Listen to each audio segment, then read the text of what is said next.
Welcome to Real Estate Daily, and it is the weekend edition. We have a big announcement going on today. Today is our first time to be streaming across multiple platforms. It's so exciting for us. I'll tell you, it's been quite a while getting here, and we're still working out some of the kinks on the technology, but we're very, very excited about it. We're streaming live now, just, of course, YouTube, our channel. Your-realestateguru.com goes right to our channel on YouTube, or you can find us live on Twitter, Facebook, our main Facebook site, as well as my Facebook page, Rod Barker, and as well as multiple other channels that are out there that you can find us live on now. We're very excited about that. Okay, today, let's get to the topic though. And today the topic is creative financing.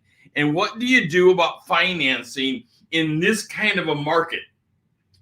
Let's remind ourselves, what kind of a market are we in? We're in a seller's and not a buyer's market. Let's define again what a seller's and a buyer's market is. When we say, because you hear these terms thrown around all the time, when we say we're in a seller's market, what that means is there's very few sellers and there's tons of buyers. Now, someday we're going to be in a buyer's market again, but not for the next few years. We are in a seller's market, and this is where we are, you could say stuck, but whatever. We are in a seller's market where there are very few sellers, very few people putting their home up for sale, comparison to the thousands of buyers that are out there wanting to buy those few homes. I'll tell you, when you're in a buyer's market, it's equally as tough. I mean, sellers markets are tough for their own reasons. Buyer's market, tough for their reasons. Because in a buyer's market, there's very few buyers. And there's sellers galore. Everybody's got their stuff up for sale and very few qualified buyers to do. But that's not where we're at. We're in a seller's market. And when we start looking at creative financing is tied to what kind of a market that you're actually in. You have to identify the market that you're in. You want to advise your client the best, identify the market that you're in and build upon that for them to either sell or buy the home of their dreams, but based upon the market you're in. Of course, nobody wants to leave a dollar on the table.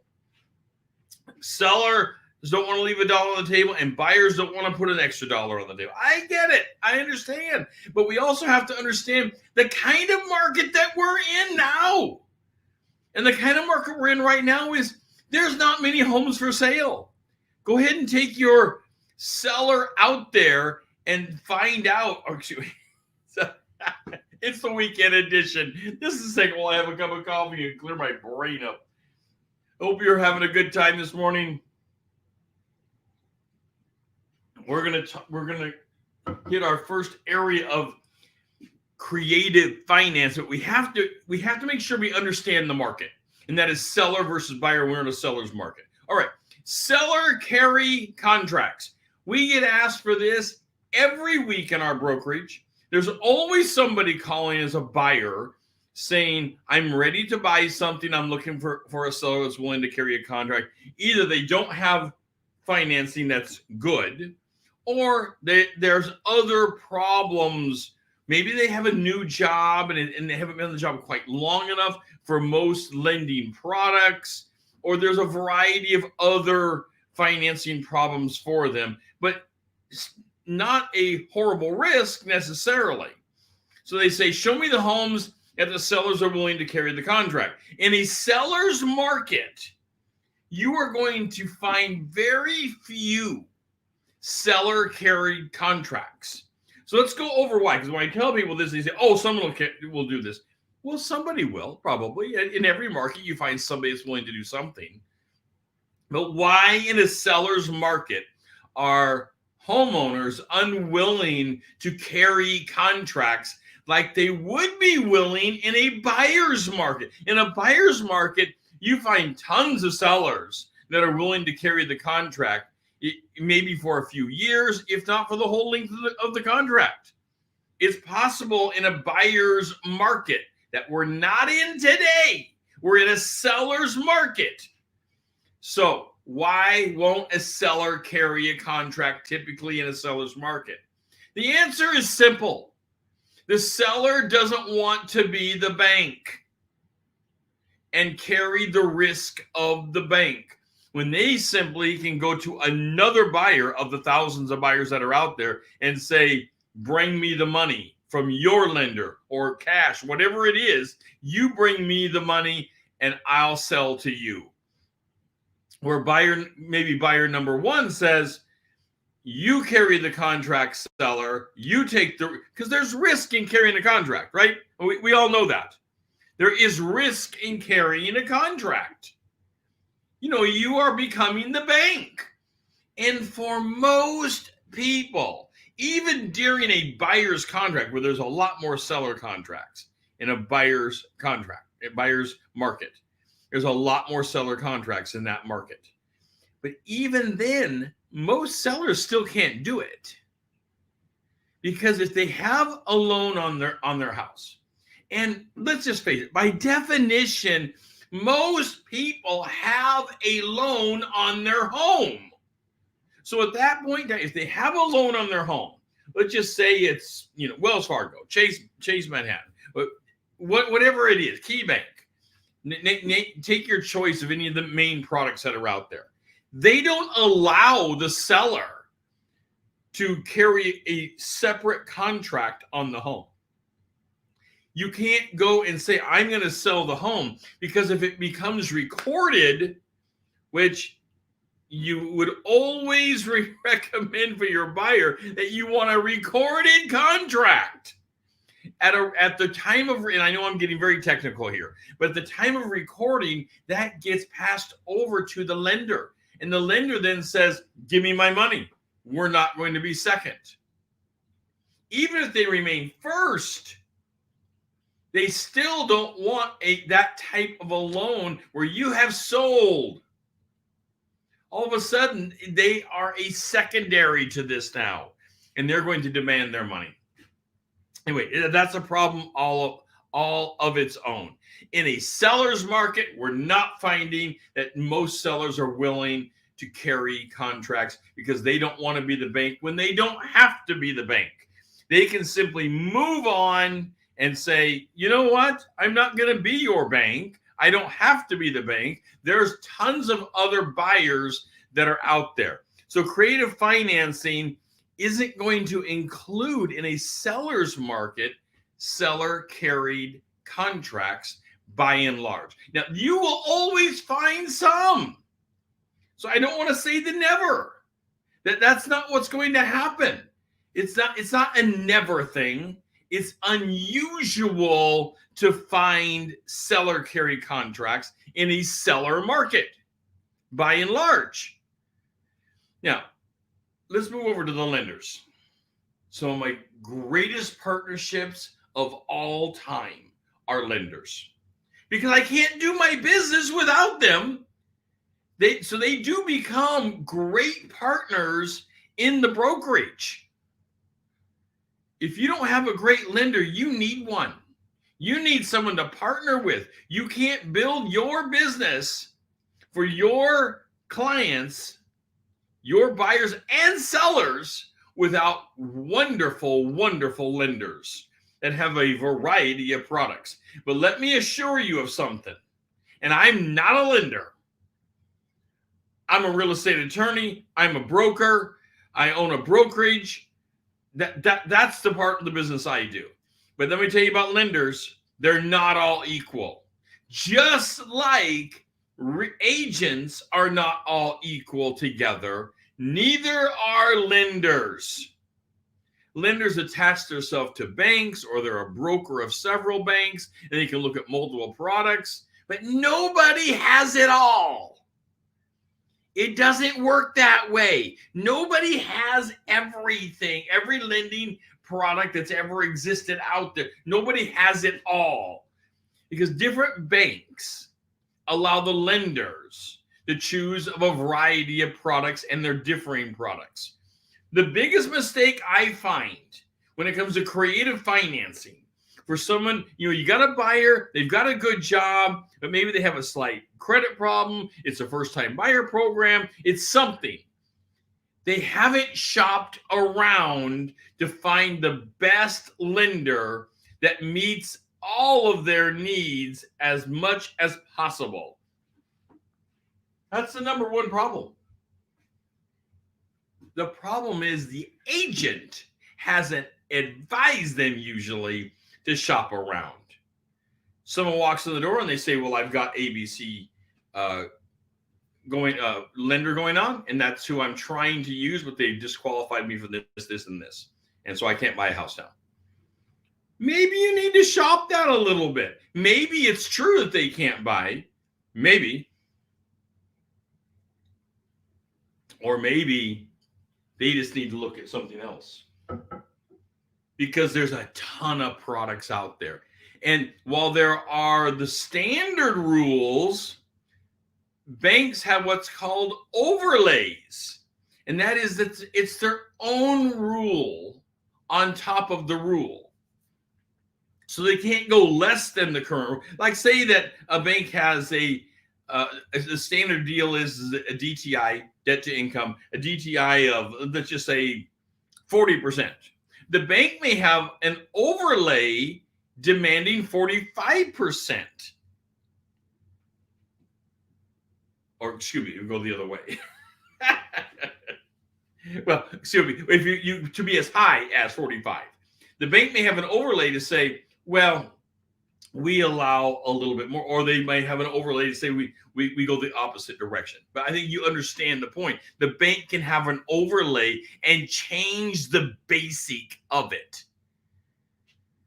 Well, that's where the shopping comes into play, and allowing the lender to earn the business of the buyer. It's incredibly important to have lenders that fully understand where your buyer is going and what their needs are. There's lots of lenders out there that simply want to eat off of the easiest of the deals. And in a seller's market, with there being thousands of buyers, it's an easy target for them to go out and say, I'm going to eat off, the fat of the land, the easiest of the deals.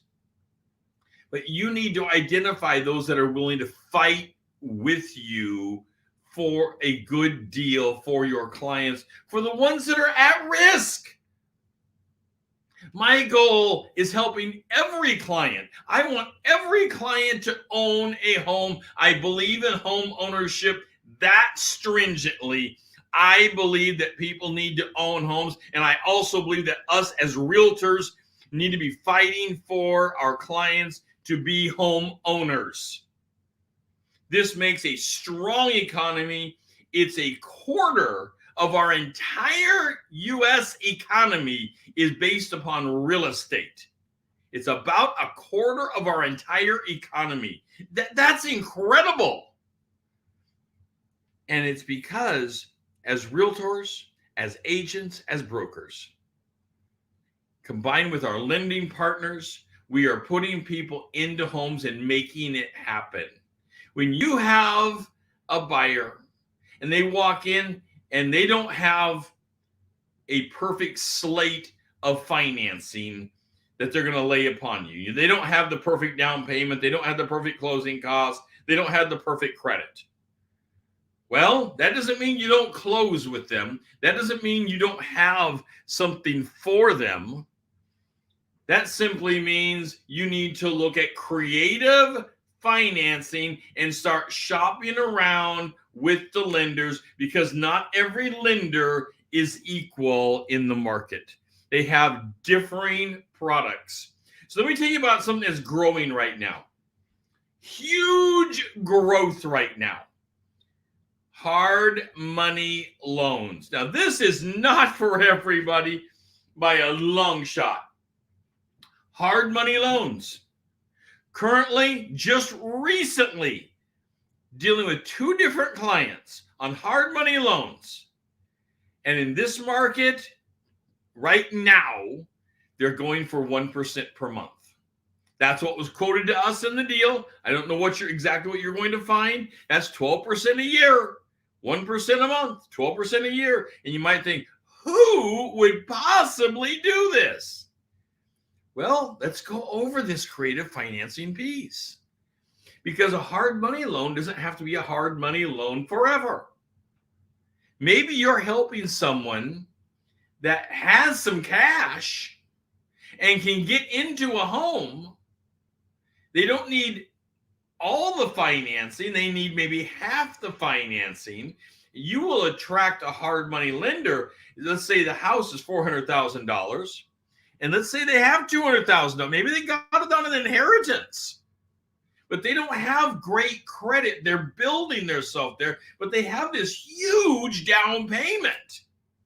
You can attract a hard money lender in this situation. And then a year later, the people can change out after working on their credit. And of course, the home ownership process is going to be a huge advantage to them to working on their credit.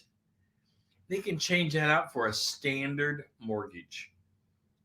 And they won't be in the hard money loan of 12% a year or whatever it is being quoted out there for you in your market.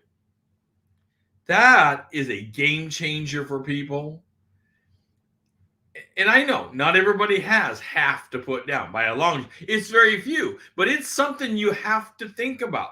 Now, while we're talking about hard money loans, let's talk about where the money comes from, because I mentioned inheritance. Inheritance has to be tracked. All money coming into your bank account has to be tracked. There's a rule on this. It has to be tracked. You have to know where the money came from. Met with a client, my wife and I were showing them some homes. We showed them a couple different homes, and I'll show anybody a couple places. You don't have to, prove a whole lot to me on the first. I'm getting to know you. I'm still finding out your motives. I'm digging in under the skin to find out about you while we craft a relationship together. So we show them a couple homes.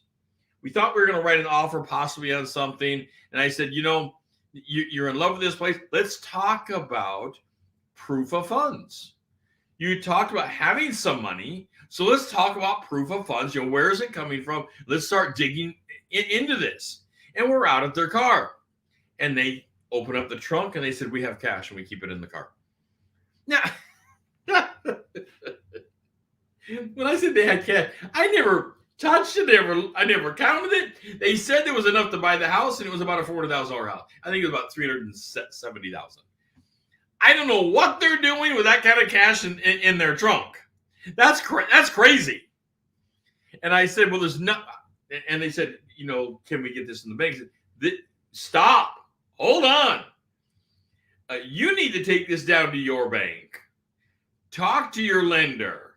Talk to your bank about the best way to get this money into the system. It was mattress money. It was mattress money. For those that don't understand the term mattress money, this is money that was saved up for a lifetime.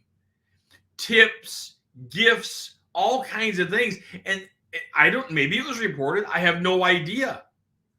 That's not for me to determine whether it was reported or I have no idea whether that money was reported. But I wasn't going to touch. Well, I don't touch cash anyway. That's ridiculous. We deal in bank-to-bank transfers, of course. That's the safe way to deal with. Unfortunately, after talking to the bank and things, they realized that the taxes they were going to pay and importing, it just wasn't going to work for them at that point in time. That's too bad. But there's nothing else like it. If you have someone who has what we call mattress money, that money they've tucked away somewhere, it's maybe unreported money, tips and things like this that they have not tracked. Well, this is going to be really hard for you to do anything with that.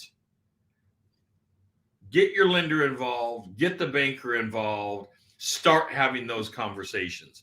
That's what you're going to be able to do with it, is have the conversations. All right, next on creative financing, there are bridge loans. Bridge loans come in a variety of manners, but bridge loans can help someone get out of a home and into a home. So they want to sell their home at 123 Main Street, and they want to buy a home at 789 Long Street. Selling at 123 Main, want to buy at 789 Long Street. Okay, how do they do this? They don't have the money in cash to pull it off. There are banks, lots of them, that will give them a bridge loan. So while you're preparing to sell the home, the bank will give them a bridge loan to get out of this product into this one, and then they can sell the original home. This bridge loan product is fantastic. Banks will work with you on this. There's a whole variety of rules about it. So you need to make sure you're well advised from your lender about bridge loans. But bridge loans are a terrific vehicle if you're looking to transition from one home to another. If you have people in retirement and own a home, not even the whole thing, they own maybe half the home, they owe for the other half to the lending, they may be able to do a retirement piece on a reverse mortgage. Another huge opportunity for you to help somebody. Remember, we are in servant leadership, where we need to take our knowledge of the industry and knowledge of the markets and help people. You'll never feel so good as when you help somebody acquire their dream of retirement earlier than they ever thought they could, or retire at all. I've met people who didn't think they could even retire ever in their life, and we were able to help them on a reverse mortgage product, get in somewhere else, do something else with it, and suddenly they have found retirement, and they recommended us then to friends that then we were able to go sell homes and help them buy homes. Just amazing what can happen. All right, next, contingency offers in a seller's market. This is a tough one. Second, while I sip my coffee. Contingent offers in a seller's market. So contingent offers are where you have some event that has to happen before you're willing to sell the home and buy something else or move somewhere else. You've made the offer contingent upon an event. Now, often that event is selling a home. You want to sell your home at 123 Main Street, and you want to go to a retirement center, or you want to buy something else, or you're moving out of state. You're doing something else. It's contingent upon something. But the contingency doesn't have to be selling a home. The contingency can be a variety of things. Like they want their kid to finish high school at the end of that year. Maybe that end of the year is coming in 3 months. Well, you can advertise a contingency, and their financing makes their financing for buying something contingent upon what they're selling and what's in that contract. So now you are helping protect both sides. You're helping protect the sale of the home, and you're helping protect where they're going next. This is a powerful position for you to be in. It's a powerful thing for you to help somebody with. You help somebody through this kind of a contingency, you won't be forgotten. This is complicated and not something most people, even in our industry, they struggle with this kind of duality contingency offers where you're selling one and you're buying one. and you got contingencies tied together at both ends.